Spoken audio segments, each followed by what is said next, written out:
வணக்க மக்களே! என்னை எல்லாருமே அதுக்கு தான் கூப்பிடுறாங்க அப்படின்னு பகீர் கிளப்பியிருக்காங்க வரலட்சுமி. சுப்ரீம் ஸ்டார் சரத்குமார் தன்னுடைய அப்பா அப்படின்ற அடையாளத்தோட சினிமாவில் அறிமுகமானவங்க நடிகை வரலட்சுமி. வாரிசு நடிகை என்ற அடையாளத்துடன் இவர் சினிமாவில் அறிமுகமாகி இருந்தாலும் தனது திறமையால் தொடர்ந்து ஒரு முக்கிய இடத்துல இருந்து வந்துட்டு இருக்காங்க. தனது திறமையால் தொடர்ந்து அடுத்தடுத்த திரைப்படங்களில் நடிச்சிட்டு ஒவ்வொரு படத்திற்கும் வித்தியாசமான நடிப்பை வெளிப்படுத்தி வியக்க வைத்திருக்கிறாங்க நடிகை வரலட்சுமி. 2012ஆம் ஆண்டு போடா போடி திரைப்படத்தின் மூலமாக சினிமாவில் அறிமுகமானாங்க. இந்த படத்தில் சிம்புவுடன் ஜோடி போட்டு மிகப்பெரிய அளவில் பேசப்பட்டாங்க. அந்த படத்தில் வரலட்சுமியின் நடனம், நடிப்பு எல்லாமே ஒரு அறிமுக நடிகை அப்படின்றத நம்ப முடியாத அளவுக்கு இருந்துச்சு. ரொம்பவே பிரமிப்பாக இருந்துச்சுன்னு சொல்லலாம். அந்த படத்தை தொடர்ந்து சண்டைக்கோழி, கொன்றால் பாவம், மாரி 2, சர்க்கார், விக்ரம் வேதா, தாரை தப்பட்டை உள்ளிட்ட பல படங்களில் நடிச்சிருக்காங்க. குறிப்பாக தாரை தப்பட்டை திரைப்படத்தில் வரலட்சுமி நடிப்பு பிரமிக்க வைத்தது அப்படின்னே சொல்லலாம். அவரது திறமையான நடிப்பின் மூலம் தொடர்ந்து ஹாலிவுட் சினிமாவில் முன்னணி நடிகை அப்படின்ற இடத்தை தக்க வச்சிட்டு இருக்காங்க.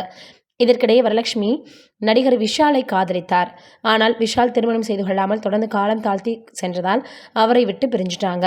சில ஆண்டுகள் கழித்து தற்போது வரலட்சுமி மும்பையை சேர்ந்த தொழிலதிபர் நிக்கோலாய் சச்தேவ் என்பவரை காதலித்து திருமணம் செய்ய போகிறாங்க. நிச்சயதார்த்தம் கூட முடிஞ்சிருச்சு.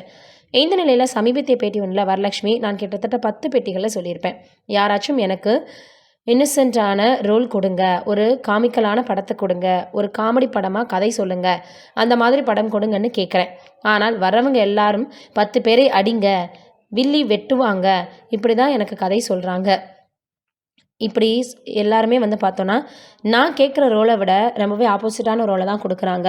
நான் அதை ரொம்பவே பார்த்தீங்கன்னா விரும்பி செய்கிற மாதிரி இல்லை, என்னுடைய ரோல் அந்த மாதிரி அமைஞ்சிருது அப்படின்னு வரலட்சுமி சொல்லியிருக்காங்க. ஆனால் அவங்களுக்கு வில்லி ரோலை விட பார்த்தோன்னா காமெடி கதாபாத்திரங்கள் நடிக்கிறதுவே பிடிக்கும் அப்படின்ற மாதிரி சொல்லியிருக்காங்க. ஆனால் டேரக்டர்கள் சரி, அவங்க பார்த்தோன்னா ரொம்பவே கட்ஸாக இருக்கக்கூடிய, அதையும் தாண்டி பார்த்தோன்னா துணிச்சலான கேரக்டர் கொடுக்கணும் அப்படின்னு நினைக்கிறாங்க. நீங்கள் என்ன நினைக்கிறீங்க வரலட்சுமி நடிப்பை பற்றின்றதை மறக்காமல் கமெண்ட்டில் சொல்லுங்கள். நன்றி, வணக்கம்.